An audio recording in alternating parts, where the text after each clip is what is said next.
زندگی کا ہر لمحہ نہایت قیمتی ہے، جس کا اندازہ قیامت کے روز ہوگا۔ انسان کے تمام غم اور پریشانیاں اس کی ناجائز خواہشوں کی وجہ سے آتی ہیں۔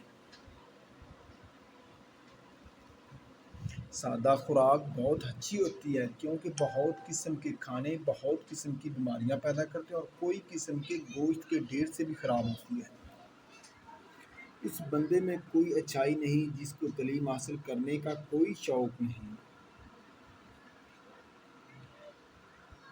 خدا اپنے بندوں سے صرف دو چیزیں چاہتا ہے: توحید پر اقرار اور لوگوں سے اچھا اخلاق سے پیش آنا۔ تمہاری جو حالت تنہائی میں ہوتی ہے وہی حالت قبر میں ہوگی۔